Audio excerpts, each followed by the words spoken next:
नमस्कार दोस्तों, आज हम इस वीडियो के अंदर मंगल पर्वत और शुक्र पर्वत पे मिलने वाली आड़ी रेखाओं के विषय में बात करेंगे कि अगर आप मंगल पर्वत के ऊपर आड़ी रेखाएं देखते हैं तो इसका हमारे जीवन के ऊपर क्या प्रभाव रहता है, और शुक्र पर्वत के ऊपर तो आपको बहुत सारी आड़ी रेखाएं देखने के लिए मिलती हैं।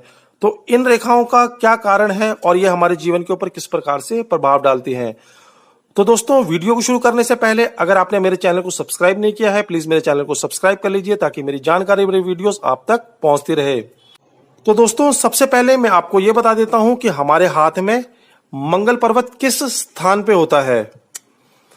तो देखिए, यहां पे हमारी जीवन रेखा होती है, यहां पे हमारी मस्तिष्क रेखा होती है और यहां पे हमारी हृदय रेखा होती है।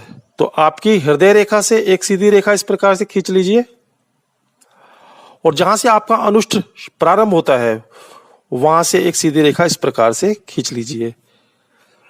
तो आपको इस स्थान के ऊपर कुछ इस प्रकार की रेखाएं देखने के लिए मिलेंगी, आड़ी रेखाएं। कुछ रेखाएं छोटी छोटी होंगी और कुछ जो रेखाएं हैं वो बहुत लंबी लंबी रेखाएं होंगी।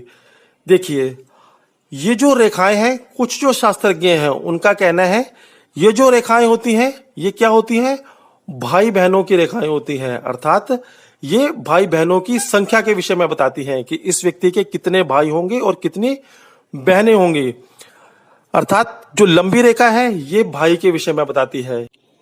तो जो रेखाएं छोटी रहेंगी वो व्यक्ति की बहनों की संख्या के विषय में बताएगा कि इस व्यक्ति की जो बहनों की संख्या है वो कितनी रहने वाली है। कुछ जो शास्त्रज्ञ हैं उनका ये मत है, लेकिन दोस्तों शास्त्रज्ञों के द्वारा दिया गया ये जो मत है ये उपयुक्त नहीं है। अर्थात ये जो रेखाएं हैं इसको हम भाई बहनों की रेखाएं नहीं मान सकते हैं। ये जो रेखाएं हैं ये आपके शत्रुओं के विषय में बताती हैं कि आपके शत्रु कितने होंगे। अर्थात जो लंबी रेखाएं होती हैं ये आपके किसी बड़े शत्रु के विषय में बताती हैं, और जो छोटी छोटी रेखाएं होती हैं ये आपके जो छोटे छोटे शत्रु होते हैं उनके विषय में बताती हैं। अगर किसी व्यक्ति के बहुत सारी रेखाएं आपको देखने के लिए मिलेंगी तो ऐसे व्यक्तियों की जो शत्रुओं की संख्या होती है वो बहुत अधिक होती है। और अगर किसी व्यक्ति के हाथ में बिल्कुल भी रेखा ना हो या बहुत छोटी छोटी आड़ी रेखाएं आपको मंगल पर्वत पे नजर आती हैं तो ऐसे व्यक्तियों की जो शत्रुओं की संख्या होगी वो कम रहती है। देखिए दोस्तों, हर व्यक्ति का कोई ना कोई एक दुश्मन तो आवश्यक रूप से होता है। किसी न किसी के साथ आपका वैर विरोध आवश्यक रूप से रहता है, वो कोई भी व्यक्ति हो सकता है। लेकिन दोस्तों, जिन व्यक्तियों के हाथ में आपको ये वाली आड़ी रेखाएं बहुत अधिक देखने के लिए मिलती हैं, इन व्यक्तियों के जो शत्रु होते हैं बहुत ही अधिक होते हैं।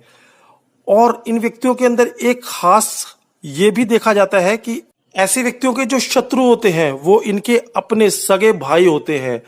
अर्थात इन व्यक्तियों की जो शत्रुता रहती है वो अपने ही बड़े या छोटे भाइयों के साथ रहती है।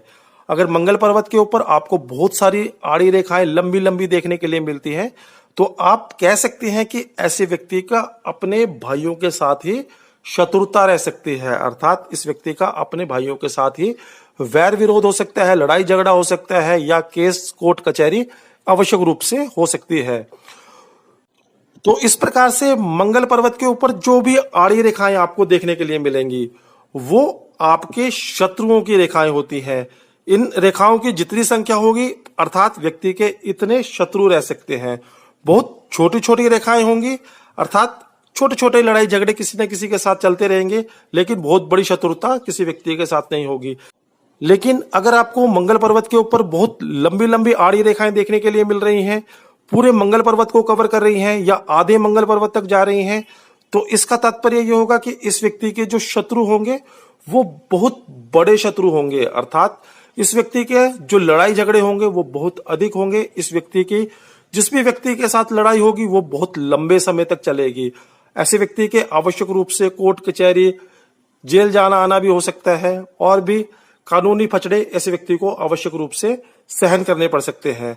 तो मंगल पर्वत के ऊपर जो आड़ी रेखाएं होती हैं वो भाई बहनों के विषय में तो नहीं बताती हैं, आपके शत्रुओं के विषय में बताती हैं कि आपके शत्रुओं की संख्या क्या रहने वाली है। इसके पश्चात दोस्तों, अब मैं आपको यह बता देता हूं कि अगर आप शुक्र पर्वत के ऊपर आड़ी रेखाएं देखते हैं तो इनका हमारे जीवन के ऊपर क्या प्रभाव रहता है। देखिए, सबसे पहले तो मैं आपको ये बता देता हूं हमारे हाथ में शुक्र पर्वत किस स्थान पे होता है। देखिए, जहां पे आपका अनुष्ठ प्रारंभ होता है और जहां आपकी जीवन रेखा समाप्त होती है, उसके बीच का जितना भी भाग होता है, ये सारा का सारा क्या होता है, आपका शुक्र पर्वत होता है। तो इस शुक्र पर्वत को आप देखेंगे तो आपको तो बहुत सारी आड़ी रेखाएं देखने के लिए मिलेंगी। कुछ बहुत छोटी होंगी, कुछ बहुत लंबी होंगी, कुछ ऊपर की तरफ चल रही होंगी, कुछ जाली जैसी नजर आएंगी, कुछ अनुष्ठ के भीतर से चल रही होंगी। तो इस प्रकार से बहुत सारी आड़ी खड़ी रेखाएं आपको शुक्र पर्वत के ऊपर देखने के लिए मिलती हैं। तो दोस्तों, इन आड़ी रेखाओं का हमारे जीवन के ऊपर क्या प्रभाव रहता है, इसके विषय में मैं आपको बता देता हूं। देखिए, हमारे जो शुक्र पर्वत है, अगर आप देखते हैं यहां पे आपके अनुष्ठ प्रारंभ होता है, यहां पे व्यक्ति के ऐसे एक यव का निशान होता है, देखने के लिए मिलेगा आपको। तो इसी यव के निशान में से कुछ आड़ी रेखाएं निकलती हैं बाहर को, इस प्रकार से। कुछ लंबी होंगी, कुछ छोटी होंगी। ये जो रेखाएं हैं व्यक्ति की संतान की संख्या के विषय में बताते हैं कि व्यक्ति की संतान की संख्या क्या होगी। जो लंबी रेखा है वो व्यक्ति की पुत्र की संख्या के विषय में बताएगी, और जो छोटी छोटी रेखाएं हैं व्यक्ति की पुत्री की संख्या के विषय में बताएंगे कि इस व्यक्ति की कितनी पुत्रियां हो सकती हैं। तो ये जो आड़ी रेखाएं व्यक्ति के अंगूठे के प्रथम पोर में से निकल करके शुक्र पर्वत तक पहुंचती हैं, ये रेखाएं व्यक्ति के संतान की संख्या के विषय में बताती हैं। इसके सिवाय भी शुक्र पर्वत के ऊपर आपको बहुत सारी आड़ी रेखाएं देखने के लिए मिलती हैं। तो अगर आप देखेंगे तो आपको बहुत सारी आड़ी रेखाएं देखने के लिए मिलेंगी। कुछ जो आड़ी रेखाएं हैं वो व्यक्ति के जीवन रेखा को लगेंगी, कुछ जीवन रेखा को निकल करके बाहर निकल जाएंगे, और कुछ जो होंगी वो बहुत छोटी छोटी होंगी, जीवन रेखा तक भी नहीं पहुंचेंगी। तो इन आड़ी रेखाओं का क्या प्रभाव होता है, इसके विषय में मैं आपको बता देता हूं। देखिए, ये जो आपकी आड़ी रेखाएं होती हैं, ये आपकी चिंताओं के विषय में, आपकी टेंशन्स के विषय में बताती हैं। हर व्यक्ति किसी न किसी एक चिंता के अंदर तो आवश्यक रूप से पड़ा हुआ है। किसी व्यक्ति को कुछ भी कार्य करना है, उसको लेकर के उस व्यक्ति को कुछ ना कुछ चिंता होती है। किसी को घर बनाना है, किसी की शादी की समस्या है, किसी को शिक्षा ग्रहण करनी है, धन का अभाव है, कुछ ना कुछ चिंता आवश्यक रूप से हर व्यक्ति को लगी रहती है। तो शुक्र पर्वत के ऊपर जो छोटी छोटी चलती हुई रेखाएं आपको नजर आती हैं, ये आपकी उन्हीं चिंताओं के विषय में बताती हैं कि आपकी जो रोजाना के जीवन की आपकी चिंताएं हैं वो कितने रहने वाली हैं। बहुत सारी आड़ी आड़ी छोटी छोटी रेखाएं आपको देखने के लिए मिलेंगी। तो आप कह सकते हैं कि इस व्यक्ति को अपनी रोजमर्रा की जिंदगी से कुछ न कुछ हल्की चिंताएं रह सकती हैं। क्या ये जो रेखाएं हैं व्यक्ति के जीवन को भी प्रभावित करेंगी? नहीं, ये जो रेखाएं हैं व्यक्ति के जीवन को प्रभावित नहीं करती हैं। अर्थात इसका व्यक्ति के जीवन के ऊपर कोई ज्यादा प्रभाव नहीं पड़ता है। बस व्यक्ति कुछ सोचता अधिक है, थोड़ी टेंशन ज्यादा लेता है, इस प्रकार का प्रभाव छोटी छोटी आड़ी रेखाओं के विषय में रहता है। लेकिन दोस्तों, अगर आप देखते हैं किसी व्यक्ति के हाथ में आड़ी रेखा चलती है और वो क्या करती है, जीवन रेखा को काट देती है, तो ये जो रेखा है इसको हम अच्छा नहीं मानेंगे। अर्थात ये व्यक्ति की बहुत बड़े वाली चिंता है। अर्थात इस चिंता को लेकर के व्यक्ति बहुत ज्यादा दुखी हो सकता है या परेशान हो सकता है। क्या होगा, मान लीजिए इस व्यक्ति को घर का निर्माण करना था, तो इस व्यक्ति को मकान को बनाने के लिए चिंता थी। व्यक्ति ने मकान का कार्य प्रारंभ कर लिया, यहां पत्नी भी बीमार हो गई और व्यक्ति का सारा धन लग गया, सारा काम बीच में रुक गया। तो कहीं ना कहीं इस व्यक्ति के क्या होगा, जीवन के ऊपर प्रभाव पड़ेगा। आड़ी रेखा ने किसको प्रभावित कर दिया, व्यक्ति के जीवन को प्रभावित कर दिया। अगर व्यक्ति ने बहुत ज्यादा चिंता करी तो हो सकता है व्यक्ति की ये मस्तिष्क रेखा को भी काट दे। अर्थात व्यक्ति को मस्तिष्क रूप से भी चिंता हो जाए, अर्थात मानसिक रूप से भी व्यक्ति को कुछ दबाव महसूस होने लगे। अगर व्यक्ति ने और भी ज्यादा चिंता करी तो हो सकता है ये व्यक्ति के हृदय रेखा को भी काट दे। अर्थात इस व्यक्ति का जो दिल है उसके अंदर भी कुछ परेशानी आ जाए, अर्थात हृदय से संबंधित रोग किसी व्यक्ति को हो जाए। तो आड़ी रेखा अगर जीवन रेखा को काट देती है तो ये अशुभ फल देगी। अर्थात ये उस आपकी टेंशन के विषय में बताएगी जो आपके जीवन को प्रभावित करेगी, अर्थात इससे आपको कुछ ना कुछ अधिक कष्ट होने वाला है। इसके सिवाय अगर आप छोटी छोटी आड़ी रेखाएं देख रहे हैं तो बस वो रोजमर्रा की आपकी छोटी मोटी टेंशन्स के विषय में बताएगी, उससे आपको डरने की कोई भी आवश्यकता नहीं होती है। इसके सिवाय दोस्तों कुछ जो रेखाएं हैं आपको इस प्रकार की देखने के लिए मिलेंगी। ये जो रेखाएं हैं आड़ी चलेंगी लेकिन जीवन रेखा को टच करके रुक जाएंगी। एक हो सकता है किसी के हाथ में 2 रेखाएं हो सकता है किसी के हाथ में 3 रेखाएं हो। तो ये जो रेखाएं हैं इनके विषय में अलग अलग शास्त्रज्ञों के अलग अलग मत हैं।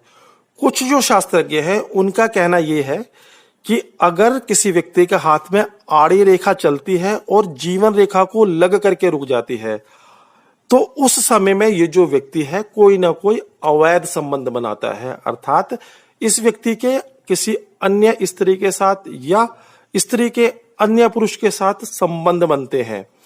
और बहुत सारी आड़ी रेखाएं देखने के लिए मिले जो कि जाकर के जीवन रेखा को लग करके रुक रही हैं, तो ऐसे व्यक्तियों को कहा जाता है कि इन व्यक्तियों के अपने जीवन में बहुत ज्यादा अवैध संबंध रहते हैं। तो आड़ी रेखाएं जो भी चलती हैं जाकर के जीवन रेखा को छू देती हैं। ये रेखाएं व्यक्ति के कहीं ना कहीं अवैध संबंधों के विषय में बताती हैं।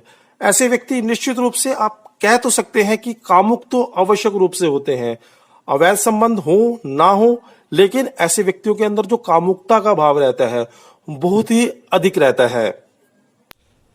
इसके सिवाय दोस्तों शुक्र पर्वत के ऊपर ही आपको कुछ खड़ी रेखाएं भी देखने के लिए मिलेंगी।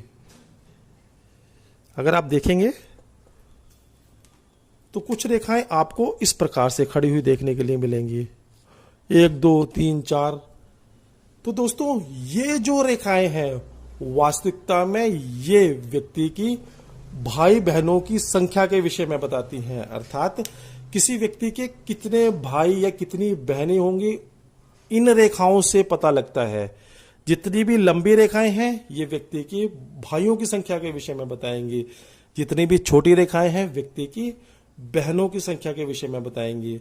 तो किसी व्यक्ति के हाथ में जो खड़ी रेखाएं शुक्र पर्वत की के ऊपर आपको देखने के लिए मिलती हैं ये भाई और भगनी की रेखाएं हैं, अर्थात भाई और बहनों की रेखाएं हैं। ये आपको व्यक्ति की भाई और बहनों की संख्या के विषय में बताएंगी। तो इस प्रकार से शुक्र पर्वत के ऊपर भी बहुत सारी आड़ी रेखाएं होती हैं, खड़ी रेखाएं होती हैं, उसके विषय में मैंने आपको बताया। मुझे लगता है मेरे द्वारा दी गई जानकारी आपको अच्छी लगी होगी, आपको समझ आई होगी। अगर आपको अच्छी लगी हो तो आप मेरी वीडियो को लाइक कर सकते हैं, मेरे चैनल को सब्सक्राइब कर सकते हैं। फिर से मिलते हैं एक नई वीडियो में एक नए विषय के साथ। इस वीडियो को देखने के लिए आपका बहुत बहुत धन्यवाद। धन्यवाद दोस्तों।